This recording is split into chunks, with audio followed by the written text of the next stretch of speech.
Okay, friends, it's Byron and I'm back. For those of you who are here and you're new to the channel, subscribe to the channel. I love to talk, so let's talk.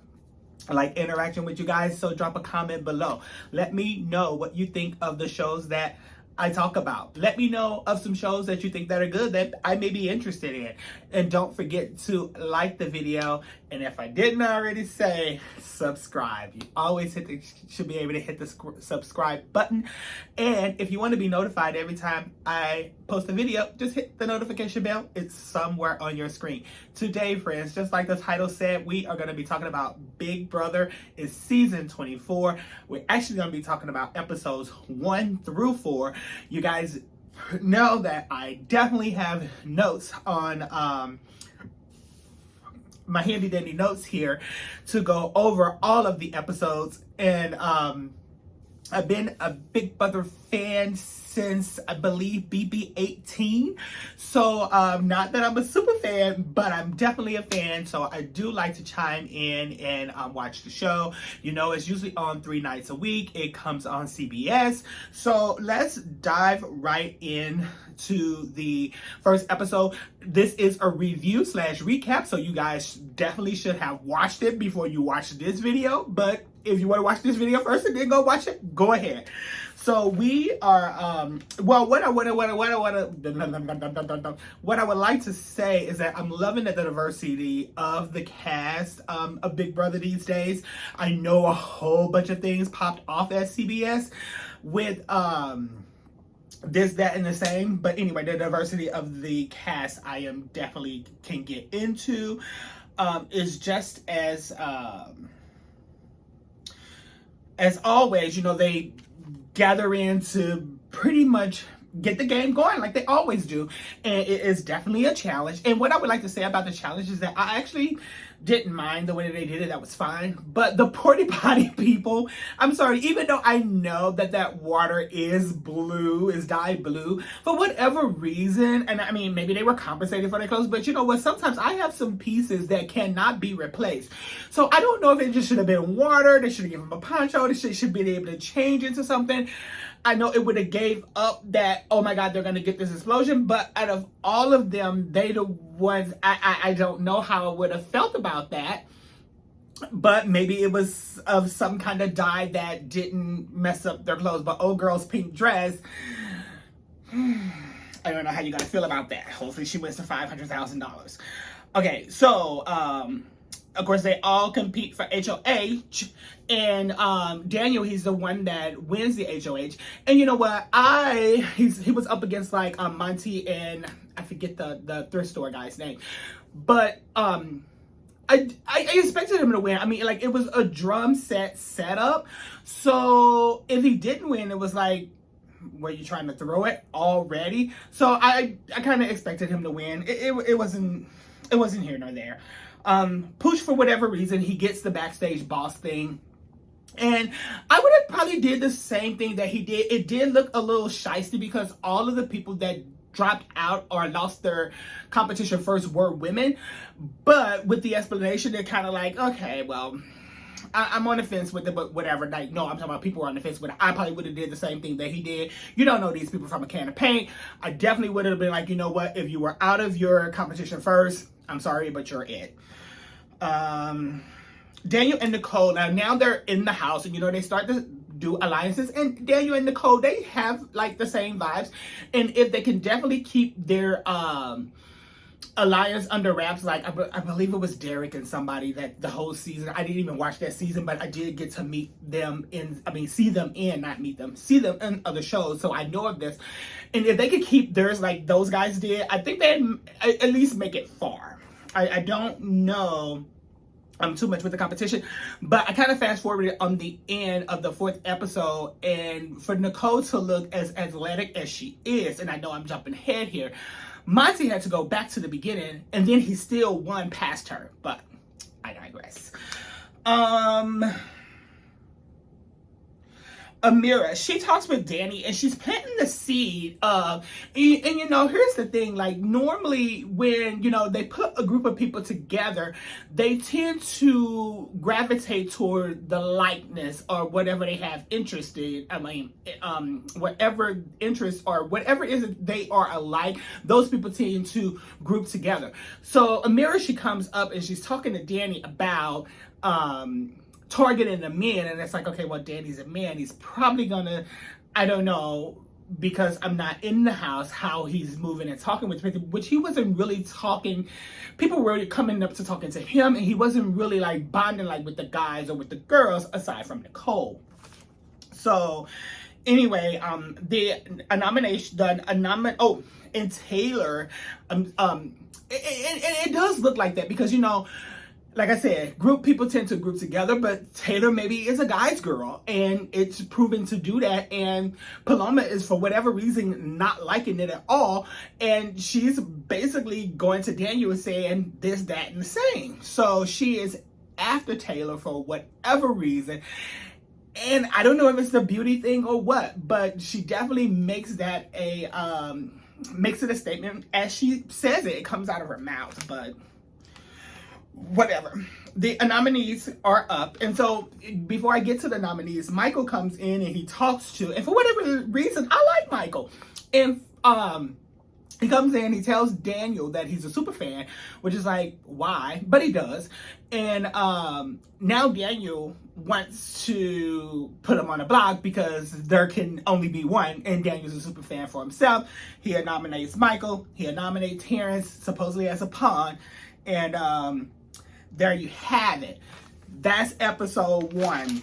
Not too many feathers ruffled. We'll see how it all goes. So, episode 2. The veto happens. And Michael, the HOH, which is Daniel, he wants Michael out, as I said. Michael wants revenge in the back of his mind. They are each other's target. And that's why I don't understand, like, they are each other's targets because they're super fans, but I know why Daniel is Michael's target, because he put him on the block. So I don't get the whole super fan thing and why it can't be more than one. The two of you probably should be able to work together because you know all the ins and outs to get to the end, but that's just me. Daniel talks to Terrence and he lets him know that he's a pawn. I mean, sometimes the pawns are viewed as the weaker player, but I forget that guy's name. I think his name was Johnny something. And they put him up as a pawn all the time, and he was killing it every single game. Terrence not gonna be one of those people, but we'll see as the season moves on. We'll definitely see how it all goes. All right, Michael is trying to get friends to play for him. Oh, so now you know how the veto thing goes, and Michael's trying to rally people to play veto for him. But it's like, if you really didn't make a lot of connections with the people there, it's week 1, do you really try to rally people to get behind you? Because again, no one really wants to ruffle those feathers in week 1. They all want to kind of like side with the the HOH. And but you know what? Every now and again, you may get one of those players like, you know what? I am going to go against the grain. This is my guy. I'm going to do it. And if they win the veto, make the changes. But again, if you're going to do that, you're going to get a lot of people on the wrong side of you, because then they're going to be like, oh, well, this person's going rogue, and I don't understand how they're going to be playing the game. So most of the time, that first week, yeah, there's nothing against rallying for people to play the veto for you and change the nominations, but more than likely week 1, that's not going to change. The veto is medieval theme. I'm not going to get into it too much because I don't want this video to be extra long, but Michael ends up winning a veto, and for whatever reason, his height, as these first 4 episodes proves, like, it has been to his advantage. And not to say that he's not good or anything, but sometimes having a long reach goes to show. And you know, and he's not the most muscle built one, but he is, like I said, I'm a huge fan of him. So Daniel has to make a replacement. Okay. Again, the talk is Taylor. She's rubbing people the wrong way. Paloma is definitely gunning for her. And it is what it is. I don't know what the hell happened, but Paloma doesn't, she doesn't like the girl. And anyway, Daniel does make her the replacement nominee because why not? She's the person that's in the house that most people are talking about and not in a good way. And it's like, less blood on my hands. No one's gonna be crying about to see her go. So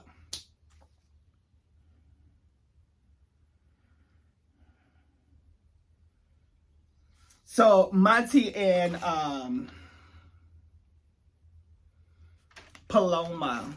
Monty and Taylor, they have a talk at some point, and she says how Paloma is thinking that the guy is going for the girls. Anyway, you guys seen it. That thing got all turned around, but Paloma she was just doing it a little bit too much, and in my eyes, I thought that she was the liar.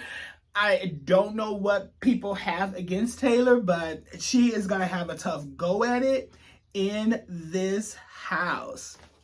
Again, I mentioned that she was the replacement nominee. Like I said, I don't want this video to be too long, so we're just going to move on. Episode 4. So is the live vote and eviction. Taylor is sad that when Danny made his speech that she wasn't welcoming to other people. And then, and when you're in a house where a social game is a huge part of the game, the last thing you want to hear is that you're not being welcoming in the house. Like, that's one of the things that you have to be. But I will say, when you watch her back, she does tend to veer more toward the guys, and the guys seem to be sticking together, at least a core 4 of them, that I don't know if she should have spent all of her time over there. And I don't even necessarily know that she was like trying to game talk or build a relationship with them, more as if she was flirting and trying to manipulate and get them on her team. So I don't know what to think about that. Let me know what you guys think about that in the comments. Like, because apparently she wasn't really building a relationship with them because she's on the block, and Monty, at the first chance that he got to go back to Paloma and what he heard to be said, he went back and told. So apparently she wasn't doing too much of a good job at what she thought she was doing. So let's see. Oh, and then Paloma, look, at this point in this episode, it is definitely discussed that she's not sleeping and this, that, the other. But before I discuss all of that, because those are definitely serious matters, she goes and talks to Taylor. She's trying to console her. She's trying to this. She's trying to that. And here's, I know that Big Brother house can be filled with lies, but every time that these people come and they're on another show, how people always just represent them as the liars.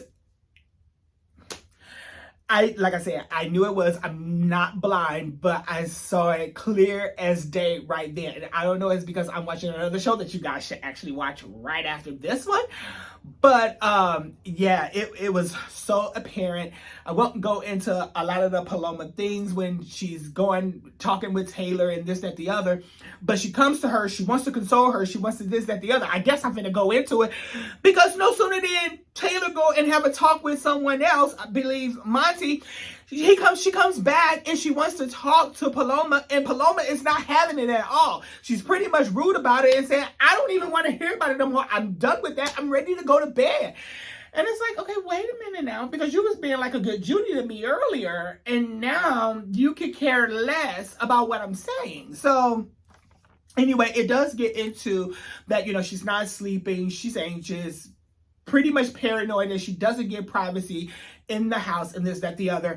And I will say, friends, that mental health is definitely real. It's definitely something that you need to take care of. I was in not a similar situation like she is in, but I had my own mental health issue with something that I was doing to better myself, but it was so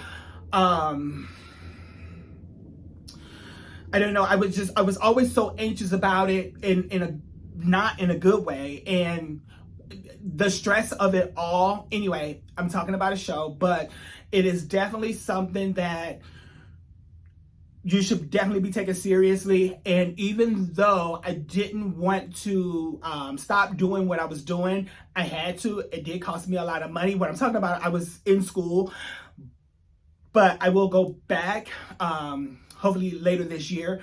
But the stress of it all, it wasn't worth it. I'm better now. Anyway, mental health is real. Take care of yourself. So anyway, she ends up going home, and I'm glad she did. It's like, you know what, $500,000 is not worth your sanity. Get well. Maybe they'll invite you back. With that being said, all of the things that were supposed to transpire in the episode with the backstage people and the nominees, it was also done the way she explained it. I actually did like that, and would have liked to see it play out, but it's neither here nor there. And I am thinking that this season of Big Brother is going to be a good one. You guys comment with me in the comments. Let's converse. Let's go back and forth. Let me know who's your favorite. I try to get these videos out every week. Don't forget to like, comment, and subscribe. And if you want to be notified every time I post a Big Brother video, just hit the notification bell. It is somewhere on the screen. I will see you guys in the next video.